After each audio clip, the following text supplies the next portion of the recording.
दोस्तों, बिहार में पहले चरण की वोटिंग पूरी होते ही नीतीश कुमार की टेंशन बढ़ गई है, क्योंकि जब जब बिहार में ज्यादा वोटिंग हुई है तब तब सरकार पलटी है। ऐसे में क्या मतगणना से पहले ही नतीजे क्लियर हो चुके हैं, क्योंकि कल से ही नीतीश कुमार काफी बुझे बुझे नजर आ रहे हैं, जहां भी दिख रहे हैं। सब कुछ डिटेल में आज की इस वीडियो में मैं आपको बताने वाली हूं, इसलिए वीडियो को पूरा जरूर देखिएगा।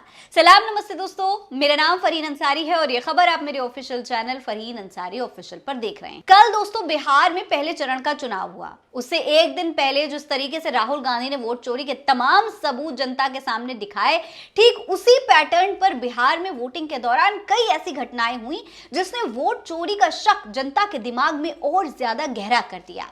जैसे एक खबर आई कि बिहार के मोइनुद्दीन नगर विधानसभा के बूथ संख्या 106, 107 और 108 पर पुलिस प्रशासन मतदाताओं पर दबाव बनाकर उन्हें मतदान से रोक रहा है। देखिए वीडियो। घर से काफी दूर घर में घुस घुस करके और इस तरह से प्रशासन का पूरी तरह से नंगे गुंडागर्दी चालू है। वोटरों को डराया धमकाया जा रहा है।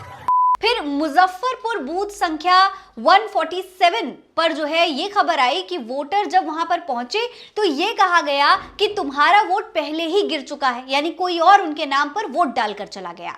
ये भी सुनिए। आपके साथ क्या हुआ है? अरे गए हैं वोट गिराने के लिए। हाँ, बोलता है गिर गया। आप अंदर नहीं गए, वोट नहीं गिरा है? नहीं गिराने दिया है। आपका हाथ दिखाइए तो, स्याही लगा हुआ है। नहीं कहाँ स्याही लगा है? गिरा वही नहीं दिया है तो वोट गिराने नहीं दिया। बोला आपका वोट गिर गया। तो हम बोले कैसे वोट गिर गया भाई? हाँ, हम तो वोट गिराबे नहीं किए हैं। तो आपका आधार कार्ड, वोटर ID कार्ड देखिए सब है हमारे पास में। अच्छा, बूथ पे क्या हो रहा है? कोई मतलब जबरदस्ती कर रहा है कि हाँ गिर गया, चाहे हटिए यहाँ से? ऐसे ही बोला है कि हाँ वोट आपको गिर गया। मतलब भाई वोट हमारा कैसे गिर गया? वोट गिराबे नहीं किए हैं। आधार कार्ड ये सब हमारे पास में है, ये कागज भी है, हम वोट गिराबे नहीं किए हैं। तो वो लोग पुलिस वाला लोग है, वो लोग जो है वोट गिराने वाला बोल रहा है कि नहीं वोट बोले आपका गिर गया है। हमारा नाम भी दिखा रहा है, वोटर ID कार्ड भी दिखा रहा है। हम लोग नहीं, वोटर ID कार्ड तो सब हमारे पास में है। चलिए ठीक है, ठीक। पूछने पर कह रहा है कि तुम्हारा जबरदस्ती है, यहाँ पे कोई जमदारी है, ये सब बोल रहा था। और तो और नसीरगंज के वोटर्स को तो बूथ पर जाने से ही रोक दिया गया। वहां पर नाव ही नहीं चलाई गई जिससे कि वो लोग बूथ पर पहुंच जाएं। देखिए वीडियो। देखिए किस तरह से वोटरों को जो है दानापुर में रोका जा रहा है। लगातार वोट देने से पूरा छावनी में तब्दील कर दिया, सारी नाव बंद कर दी गई हैं। इधर पूरा देखिए, पूरा ये वोटर जिनका घर उस तरफ है नदी के, उनको वोट डालने नहीं जाया। ये नसीरगंज की बात, नसीरगंज घाट का ये मामला है। पूरा पुलिस किसी को भी नहीं जाने दे रहा है उस तरफ, किसी भी वोटर को। और ये सब वोट देने जा, ये देखिए क्या कह रहे हैं। राजद को वोट देना शुरू होगा जा रहा है, वोट देना शुरू होगा जा रहा है, क्योंकि अपनी सरकार बनेगा। आरजेडी को वोट देना शुरू होगा जा रहा है, आरजेडी को वोट देना शुरू होगा जा रहा है। किस तरह से देखिए, किस तरह से दोस्तों, सिर्फ इतना ही नहीं, ये तस्वीरें भी सामने आई। देखिए, भारतीय जनता पार्टी के पूर्व राज्यसभा सांसद राकेश सिन्हा ने फरवरी में दिल्ली विधानसभा चुनाव में मतदान किया और फिर नवंबर में बिहार विधानसभा चुनाव में मतदान करने पहुंच गए। अजीब खेल चल रहा था। लोगों ने पूछा कि क्या इन्होंने अपना एड्रेस खास तौर पर चुनाव के लिए चेंज करवा लिया है, मतलब जब जहां चुनाव हो तब वहां ये वोट करने पहुंच जाए। इनके जैसे कई सोशल मीडिया पर अकाउंट्स हैं जो कि वायरल हुए, तस्वीरें हैं जो कि वायरल हुई, जैसे ये और ये भी। हालांकि इतना कुछ होने के बावजूद नीतीश कुमार को अपनी कुर्सी खतरे में नजर आ रही है दोस्तों, जिसकी एक वजह है बिहार के पहले चरण का वोटिंग परसेंटेज।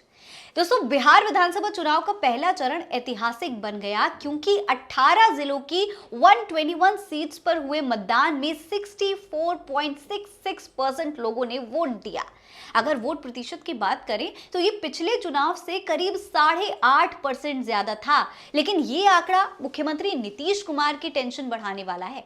अगर अभी तक के पैटर्न को देखा जाए तो जब जब मतदान प्रतिशत 5% से ज्यादा बढ़ता है तो सत्ता बदल जाती है, यानी कि सरकार पलट जाती है। अब नीतीश कुमार की सरकार भी पलट सकती है, ऐसा कहा जा रहा है। यही वजह है कि इस बार बिहार का चुनाव और ज्यादा एक्साइटमेंट वाला हो गया है, क्योंकि इस बार सबसे ज्यादा वोटिंग हुई। साल 2020 की बात करें तो पहले चरण में 56.1% वोट्स डाले गए थे, लेकिन उस वक्त पहले फेज में 71 सीटों के लिए मतदान हुआ था। हालांकि इस बार 121 सीट्स के लिए वोटिंग हो रही है। 1962 में 44.5% वोटिंग हुई थी, लेकिन 1966 1957 में 51.5% मतदान हुआ। इस तरह 7% वोट बढ़ने के बाद कांग्रेस के हाथों से सरकार चली गई थी। बिहार में पहली बार गैर कांग्रेसी सरकार बनी थी। इसी तरह 1980 में 57.3% मतदान हुआ था, जबकि 1977 में 50.5% वोटिंग हुई थी। इन चुनाव के बीच 6.8% का फासला रहा, तब भी सरकार बदल गई। जनता पार्टी को हार का सामना करना पड़ा था और कांग्रेस सत्ता में वापस आ गई थी। अगर 1951 और 52 की बात करें तो 42.6% मतदान हुआ था। इसके बाद 1957 में 43.24, 1962 में 44.57 और 1967 में 51.51% वोटिंग हुई थी। 1969 की बात करें तो 52.79% और 1972 में 52.59% वोटिंग हुई थी।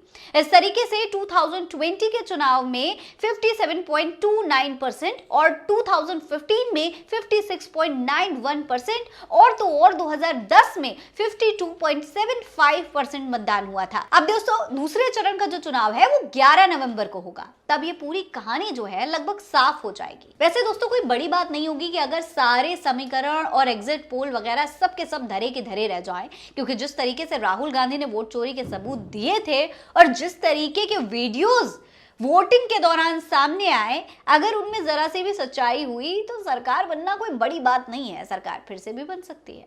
इसके बारे में आप क्या कहेंगे, कमेंट बॉक्स में लिखकर हमें जरूर बताइएगा। ये खबर आप मेरे official channel Farid Ansari official पर देख रहे हैं। इस तरीके की और खबरें देखने के लिए चैनल को सब्सक्राइब करना ना भूलें। जय हिंद, जय भारत।